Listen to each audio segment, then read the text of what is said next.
Hello everyone, how's everybody doing today? Today is day 17. And today, we started with meditation.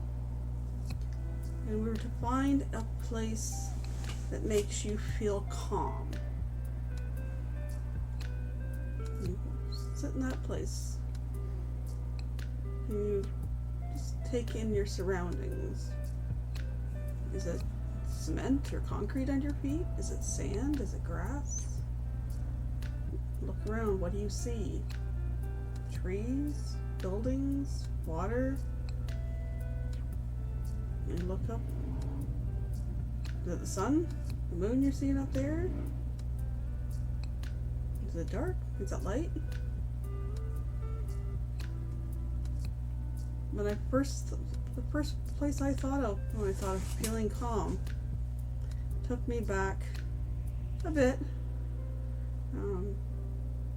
I grew up in a scouting family, and one of my favorite places is a scout camp that's about 45 minutes from home. It's decades ago, longer than that. Going way back, it used to be an area of native people. It was a native tribe that was wiped out by two other tribes.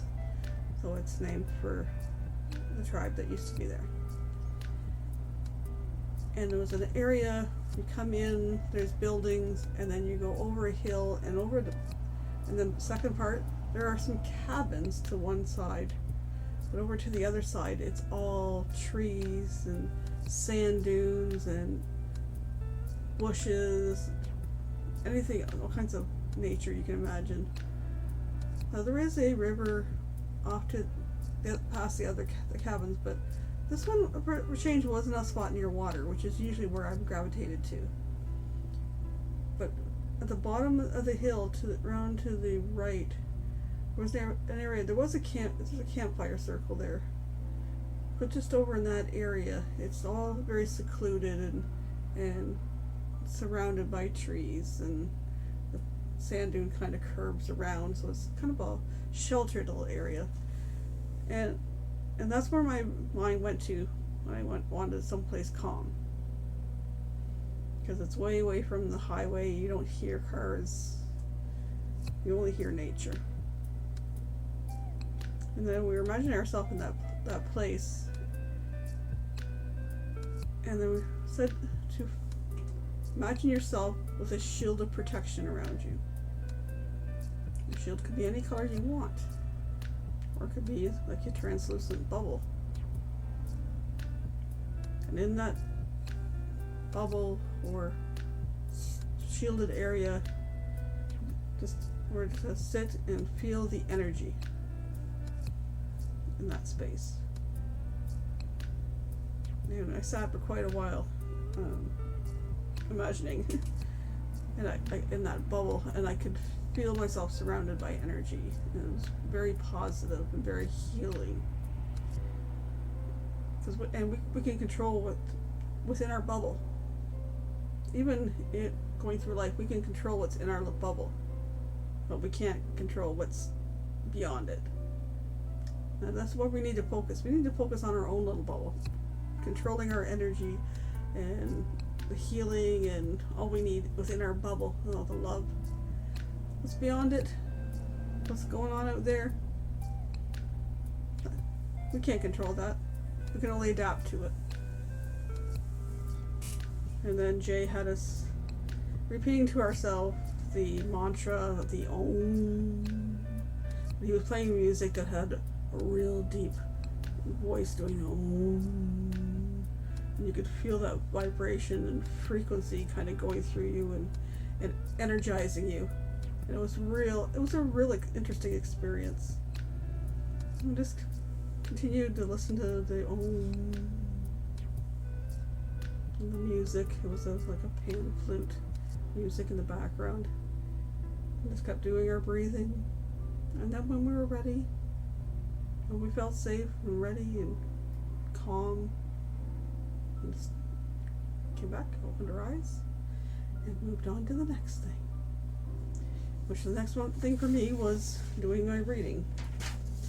And that was a continue on from, we were talking about the chapter, early part of the chapter on entitlement and kind of the narcissism. And the more I read into it, those people that are entitled or the narcissists, they aren't that exceptional. And when they feel inferior, they can't handle it. They continue to play the victim. It takes just as much energy playing the victim as it does to have that grandiose, self-promoting energy.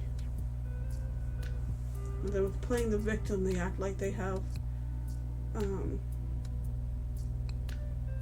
same or more problems than those of us that don't.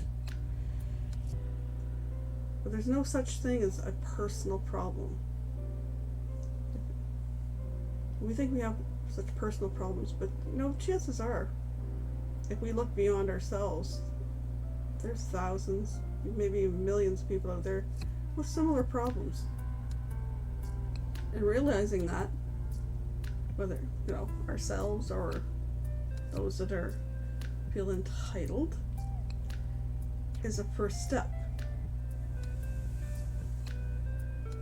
But a lot of people, including a lot of young people, forget this. And that lack of emotional resilience and the kind of selfish demands they place on themselves and on others kind of has a backlash. It kind of goes the total opposite direction, because then they want everything their way. And those people are, I'm not going to say the Karens of the world or the Kevins or whatever word name you want to put to that. They're the ones out there wanting books removed from the schools because they might make their children feel bad, or we should ban costumes of all types because somebody might get offended by it or might find them offensive. But there are some, I get that, but people have gone a little beyond that, and it's like, oh, that costume is offensive, or that child's costume it's bothering little Johnny over here. So they go a little overboard.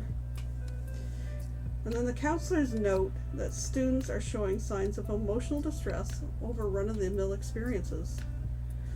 And I'm not going to say back in my day, but back in my day when I was younger, and I was a child of I was born in the 60s. I went through the 60s and 70s we were talking about yesterday. I didn't notice it so much in the 60s and 70s. I was looking more than, not even the 80s, more the 90s and 2000s. I was noticing more of this behaviors.